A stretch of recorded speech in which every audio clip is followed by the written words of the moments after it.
छात्राओं ने जैविक कृषि, गौ आधारित कृषि तथा गौ उत्पादों के विज्ञान को जाना। भारत की आत्मा में बसती है गौ माता। श्री पिंजरापोल गौशाला, टोंक रोड, सांगानेर स्थित सनराइज वन औषधि पादप केंद्र, जिसमें 300 प्रकार की अमूल्य विलुप्त औषधियों की कृषि गौ आधारित गौ माता के गोबर गोमूत्र से की जा रही है। S Jain Subodh PG autonomous college, Rambagh, Jaipur के 50 छात्रों ने डॉक्टर अजाया ईशा, डॉक्टर राजेंद्र सैनी तथा doctor Anuradha Mehra, assistant professor के नेतृत्व में पूरी औषधीय जड़ी बूटियों की जानकारी प्राप्त की। गौ आधारित कृषि किस तरह से की जाती है, इसका अवलोकन किया तथा स्वयं सहायता समूह जो कि केंद्र में कार्य करके औषधियों की खेती के उत्पादों को बनाकर के जो कार्य कर रहा है उसकी संपूर्ण जानकारी हासिल की। भारतीय गौशाला सहयोग परिषद के अंतर्राष्ट्रीय संयोजक व भारतीय जैविक किसान उत्पादक संघ के अध्यक्ष डॉक्टर अतुल गुप्ता द्वारा बड़े स्नेह से छात्र छात्राओं को औषधीय पादपों की खेती जैसे कि एलोवेरा, आंवला, मोरिंगा, अश्वगंधा, शतावर, तुलसी, स्टीविया, सफेद मूसली, काली हल्दी, किनोवा, चिया, लिंग नगरास, पत्थरचट्टा, मीठा नीम, खास पामारोसा तथा अन्य बहुमूल्य औषधियों की खेती के विषय में लाभ, हानि, उपयोग तथा जलवायु के विषय में बताया।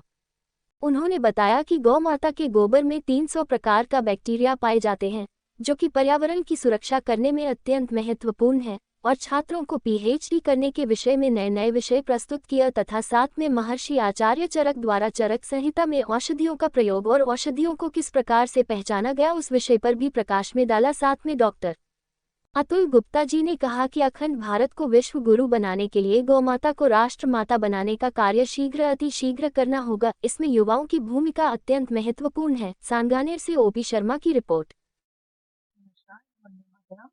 Myself, Dr. Alia Isha, Department of Botany, Assistant Suboth PG Autonomous College. आज हम यहाँ पर सांगानेर पिंजरपोल गौशाला में जो इंस्टीट्यूट है यहाँ पर आए, और यहाँ पर हमें अतुल गुप्ता जी के साथ में जितने भी इनके मेंबर्स थे सबका बहुत सहयोग मिला। हमारे साथ में हमारे MSc botany semester first, semester third के बच्चे हमारे साथ में आए, फाइनल बॉटनी के बच्चे, जो यहाँ पे औषधीय पौधों के बारे में काफी जानकारी ली। किस तरह से हम उनको नेचुरल प्रोडक्ट्स बनाने के काम में ले सकते हैं उसके बारे में जान लिया। इसके साथ साथ जितने भी हमारे यहाँ पे जो अपन खाद वगैरह बनाते हैं, जो हमारे हम बोलते हैं ग्रीन मैन्योर होना चाहिए और प्रकृति का जो हमारा संतुलन होना चाहिए इन सब चीजों के साथ में, उन सबके साथ में बच्चों ने तालमेल के साथ में सीखा कि हम किस तरह से जो यहाँ पर अपने प्रयोगशालाएं बनाई हुई हैं इन लोगों ने, और जिसको ये नेचुरल प्रोडक्ट्स बनाने के काम में ले रहे हैं, उसके बारे में उन्होंने शिक्षा दी।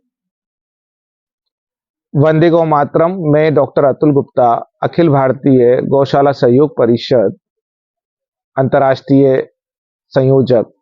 आज हमारे पिंजरापोल गौशाला जिसके अंदर वैदिक औषधीय पादप केंद्र है, जहां 300 प्रकार की जड़ी बूटियों की खेती होती है, जहां किसानों को प्रशिक्षण दिया जाता है, जहां युवाओं को जो है ये जैविक कृषि व जीवन जीने की कला तथा आयुर्वेद के वेदों का अध्ययन कराया जाता है। यहाँ औषधीय पादपों से स्वयं सहायता समूह अनेकों प्रकार के प्रोसेसिंग से जुड़ करके 350 प्रोडक्ट्स का निर्माण करती हैं। ऐसे प्रकल्प का दर्शन करने हेतु एसएस जैन सुबोध कॉलेज के प्रोफेसर, टीचर्स, छात्र छात्राएं जो बॉटनी शास्त्र से हैं, वो यहाँ पर इसका अवलोकन करने, इसकी शिक्षा को समझने, इसके दर्शन करने यहाँ पधारे।